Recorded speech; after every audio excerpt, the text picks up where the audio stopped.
हम अभी जब मेडिटेट कर रहे थे तो मेडिटेशन के दौरान हमने बात की थी कुछ हार्मोन्स की, और आज ये मुझे क्यों थॉट आया, कल भी मुझसे किसी ने पूछा था फ़ोन करके कि भाई जी मेरे हार्मोन्स थोड़े से इम्बैलेंस हो रहे हैं, डॉक्टर ने मुझे दवाइयाँ दी है, जैसे डोपामाइन की दवाई दी है, मैं वो दवाई ले रही हूँ, लेकिन मेरे हार्मोन्स बैलेंस नहीं हो रहे हैं, आप कुछ बताइए इसके बारे में, क्या राजयोग से ये संभव है कि हार्मोन्स भी बैलेंस हो या हार्मोन्स हमारे सही से कार्य करें? आप में से भी किसी कोई प्रॉब्लम होती है क्या? होती तो होगी। अच्छा बताते हैं, रुको। ये हार्मोन्स क्या है? ये हार्मोन्स हमारे मस्तिष्क में बनने वाला वो केमिकल है जिसके माध्यम से हम अच्छा और बुरा अनुभव करते हैं। आज हम थोड़ा सा उसके बारे में साइंटिफिकली भी बातें करने की कोशिश करेंगे। अगर आप उसे समझेंगे तो आपका कॉन्फिडेंस बढ़ेगा कि हाँ भाई अच्छा ऐसे काम करता है, फिर तो बहुत बेनिफिशियल हो सकता है। सुनिए ध्यान से। सबसे पहले तो ये बात स्पष्ट हो सभी को कि इस सर के अंदर मस्तिष्क के नीचे एक ऊर्जा बैठी हुई है जिसे हम शक्ति कहते हैं, एनर्जी कहते हैं, आत्मा कहते हैं, साइक भी कहते हैं। आपने देखा है जब लोग आपस में बैठ के बातें करते हैं, कई बार कहते भी हैं कि भाई हम ना ऊपर से आए हैं, कहते हैं, और एक दिन ये सब छोड़ ऊपर ही जाना है, कहते हैं। अब पर ये वो नहीं सोचते कि ऊपर से हम ऐसे तो नहीं आए थे। ऊपर से कबीर भाई ऐसे आए थे? सोचो आप ऐसे आए थे, और ऊपर आपको कैसे जाना है? ऐसे जाना, यूं ही चल दिया ऊपर। इसका मतलब ऊपर से शरीर नहीं आया और शरीर को ऊपर नहीं जाना है, तो ऊपर से कौन आया है फिर? हाँ, अभी जो पहली बार सुन रहे हैं वो ध्यान दे।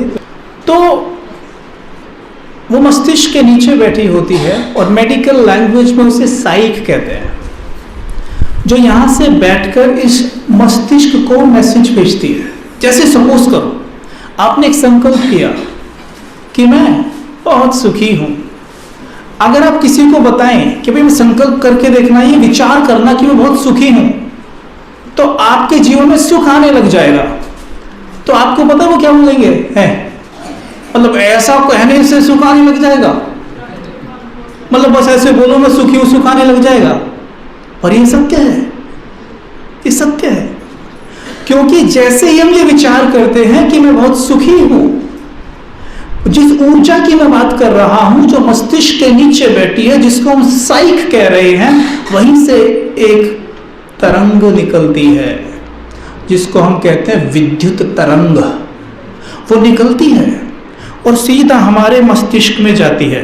ध्यान से सुनना ये बात।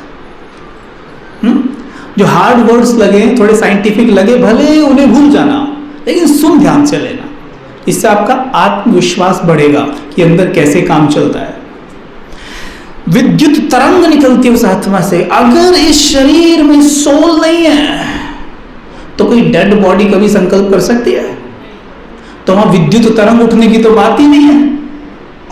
तो वो ऊर्जा, वो साइक संकल्प करती है कि मैं बहुत सुखी हूं, और वहां से एकदम तरंग निकलती है, विद्युत तरंग, जैसे मानो करंट निकला हो, और वो मस्तिष्क को जाके टच करता है।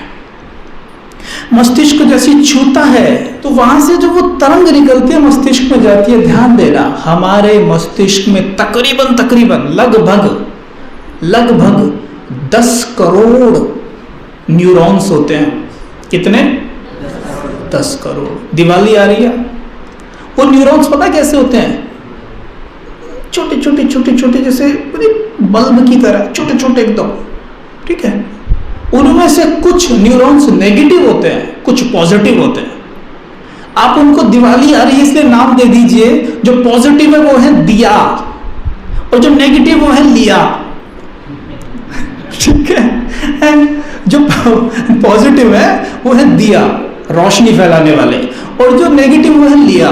जैसे आप संकल्प करते हैं कि मैं बहुत सुखी हूं, तो बताइए कौन से वाले न्यूरॉन एक्टिव होंगे? दिया, अरे वाह तो बड़े बुद्धिमान है। तो दिया एक्टिव हो जाता है। जब वो एक्टिव होते हैं ना, तो जैसे मैं बहुत सुखी हूं, तो ये तय है, ये 100% फिक्स है, तय है कि मस्तिष्क में न्यूरॉन जरूर एक्टिव होंगे ही। इसीलिए जैसा भी आप विचार करते हो ना, वैसे ही महसूस करते हो या नहीं करते हैं? तो आपने कहा मैं बहुत सुखी हूं, तो तुरंत क्या होगा, वो न्यूरॉन एक्टिव होने लगते हैं। लेकिन अभी वो सिर्फ थोड़ा थोड़ा एक्टिव हुए हैं। जैसे मानो बल्ब है या फैन है, फैन को आप ऑन करिए, फैन के रेगुलेटर को आप थोड़ा सा घुमाएंगे तो कैसे चलेगा, धीमा धीमा ना। लेकिन उसको जब पूरा घुमा देंगे तो, जब मैंने संकल्प किया मैं बहुत सुखी हूं, तो वो न्यूरॉन एक्टिव तो होते हैं लेकिन थोड़े से ही होते हैं। लेकिन जब बैक टू बैक बार बार एफर्मेशन करते हैं, जिसको हम स्वयमान कहते हैं, बाबा कहते हैं स्वयं को स्वयमान दो, बार बार दो कि मैं एक महान आत्मा हूं, बहुत सुखी हूं, शक्तिशाली हूं, विजयी रतन हूं, दिव्य बुद्धिमान हूं। कितने स्वयमान बाबा देते हैं ना। जैसे में दोहराते हैं तो वो न्यूरॉन क्या होते हैं, थोड़े से ही नहीं, फिर पूरे फैन की तरह, यानी पूरे बल्ब की तरह चल उठते हैं। और जब वो ऑन होते हैं ना, आपस में वायरिंग करने लगते हैं। क्या करने लगते हैं माताएं? क्या? उदाहरण के तौर पर सिंपल भाषा में समझा रहा हूं। जैसे आप दिवाली में लीड नहीं लगाते सजाने के लिए, उस लीड में छोटे छोटे बल्ब नहीं होते, वायर एक ही होती है, बल्ब नहीं होते हैं। ऐसे उस एक वायर से वो पॉजिटिव न्यूरॉन्स जुड़ जाते हैं। इसको हम कहते हैं सर्किट बन जाना। क्या कहते हैं? इसी को हम कहते हैं आध्यात्मिक भाषा में संस्कार बन गया, खुशी का संस्कार बन गया। अब ये खुशी रहता है, ये दुखी नहीं होता। ऐसे ही गुस्सा करने का भी संस्कार हमने बनाया है, दुखी रहने का भी संस्कार हमने बनाया है। बार बार हम ऐसे संस्कार बनाते हैं। और एक बात और आज आपको बताता हूं मैं, आपको बहुत अच्छा लगेगा सुन के। बाबा यानी परमात्मा इस नॉलेज में प्योरिटी पर, पीस पर इतना जोर क्यों देते हैं? मेडिकल साइंस ने एक रिसर्च किया। उस रिसर्च जो है, मैं कुछ आपके सामने टर्म्स रख रहा हूं। उसमें दिखाया गया है कि एक मस्तिष्क का फोटो है। वो मस्तिष्क पूरी तरह से इस प्रकार से डैमेज है जैसे मानो लकड़ी को दीमक अंदर से खा गई हो। ये वो दिमाग है जो पूरे जीवन विकारों में यूज हुआ है, ठीक है। विशेषकर ये उसका ब्रेन यूज किया गया साइंटिस्ट के द्वारा जिनके अंदर ज्यादा वासनाएं वृत्ति होती हैं, बहुत क्रोधी होते हैं, लोभी होते हैं, अहंकारी होते हैं, उनका ब्रेन वो दिखाया तो जैसे दीमक ने खा लिया हो, जिसको आप कहते हैं ना डिप्रेशन हो गया तो पागल हो गया, वो चीज। फिर उन्होंने दूसरा मस्तिष्क दिखाया है। वो मस्तिष्क दिखाया है कि इस मस्तिष्क ने, मतलब इसका मस्तिष्क का जो मालिक है, उसने 1 महीने मर्यादित जीवन जिया है, मेडिटेशन किया है। समझे आप? मेडिटेशन किया है, शुद्ध भोजन किया है, मर्यादित जीवन जिया है। उस ब्रेन में 10% हीलिंग थी 1 महीने के अंदर। और सुनिए, आपको बहुत मजा आएगा सुन के, खुशी होगी। एक मस्तिष्क दिखाया जो परफेक्ट, बिल्कुल ऐसा हो गया जैसे बिल्कुल नया। और ये मस्तिष्क पता कौन सा था? जिसने 14 महीने लगातार मेडिटेशन किया है और पवित्र जीवन जिया है और शुद्ध भोजन किया है। वो मस्तिष्क एकदम नया हो गया ना। हम में से कितने ऐसे हैं जो ये कई महीने से कर रहे हैं, तो उनके मस्तिष्क के आप दीवाने होते हैं नहीं होते?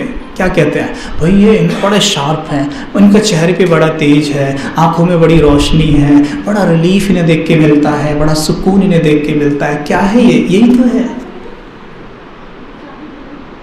अब सुनिए ध्यान से, क्योंकि बहुत ज्यादा मोबाइल फोन्स कॉल्स आते हैं, बहुत डिप्रेशन केसेस आ रहे हैं। WHO के अनुसार 2019 में भारत डिप्रेशन की लिस्ट में नंबर 1 हो गया। Do you believe in that? जो देश आध्यात्मिकता में नंबर 1 कहा जाता था, वो डिप्रेशन में नंबर 1 हो गया। मतलब आपको पता है पूरे विश्व में सबसे ज्यादा पूजा अर्चना भक्ति किस देश में होती है ना? क्या होती है? भक्ति होती है। भक्ति होती है, सचमुच भक्ति होती है या भक्ति होती है? एक भक्ति होती है, एक भक्ति होती है। भावम भाव, जल्दी करो ओम जय जगदीश, हेलो, हाँ तो करते हैं ना। वो आरती पक्की की हुई है, आरती गाते रहते हैं लेकिन मन कहाँ कहाँ भटकता रहता है। माताएं घर में देख, वहां देवी जी के सामने घर में बैठी होंगी, कुकर की सीटी कितनी होगी तब चालू रहता है उनका, रहता है ना, होगी 1 घंटे की आरती हो गई। तो भक्ति नहीं है, भक्ति। भक्ति तो बहुत अच्छी चीज है, भक्ति इज नॉट बैड। भक्ति तो परमात्मा के लिए प्रेम है। अगर वो हो तो डिप्रेशन के केसेस भला कैसे हो सकते हैं?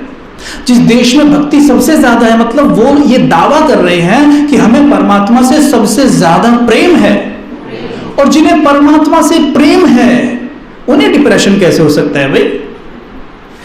साइंटिफिकली देखा जाए, आप जिसको याद करते हो उसके जैसे बनने लगते हो। कारण आपका माइंड उसके माइंड से कनेक्ट हो जाता है। उदाहरण के तौर पर आप इसी वक्त किसी ऐसे व्यक्ति के बारे में सोचिए जो बहुत दुखी हो, अभी सोचिए क्या होगा? आपके चेहरे पे मुस्कान आ जाएगी? आ जाएगी? हाँ, मजा आ गया, एक दुखी व्यक्ति के बारे में सोच के बड़ा दिल खुश हो रहा है। करेंगे ऐसा?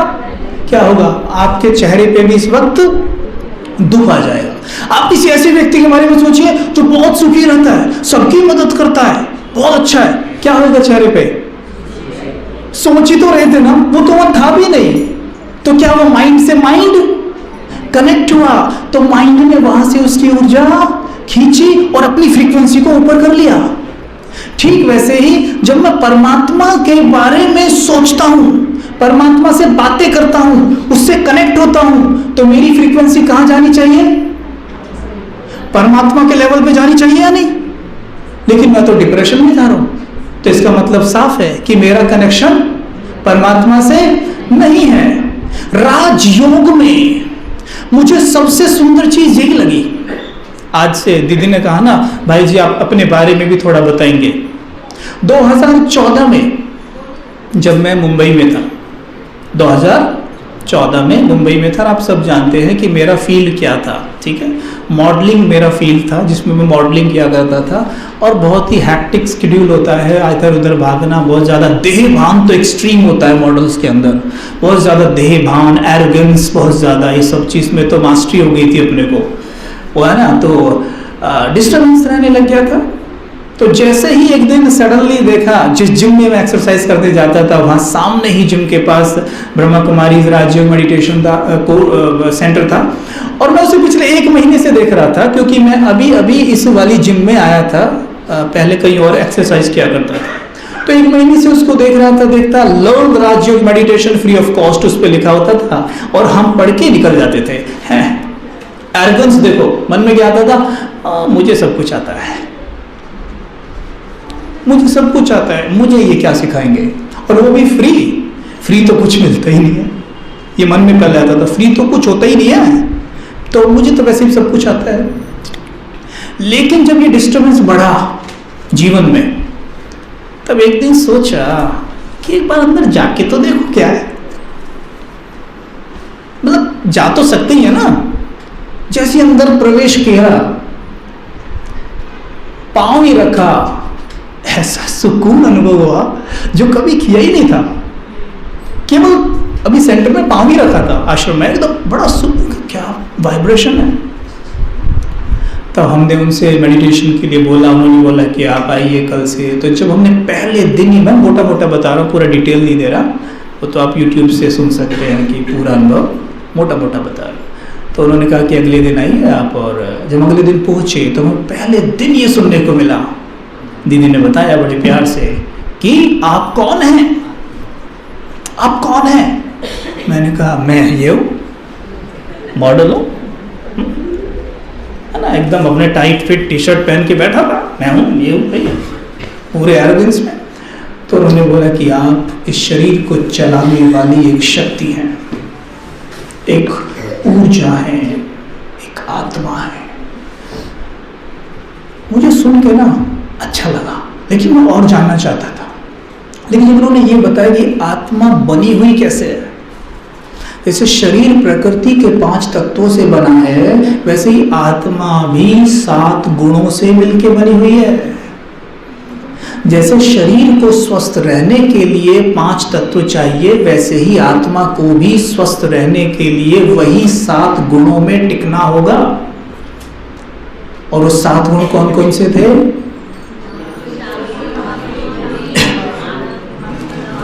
सबसे पहले ज्ञान, ठीक है। दूसरा पवित्रता, मुझे नॉलेज है कि मैं पवित्र आत्मा हूं। तीसरा सुख। चौथा शांति। क्यों? क्योंकि पवित्रता सुख शांति की जननी है। 5वां प्रेम। और छठवां आनंद। और 7वां शक्ति। अद्भुत, बड़ा अच्छा लगा सुन के। मुझे तो ऐसा लगा कि जैसे मुझे सब कुछ पता चल गया हो।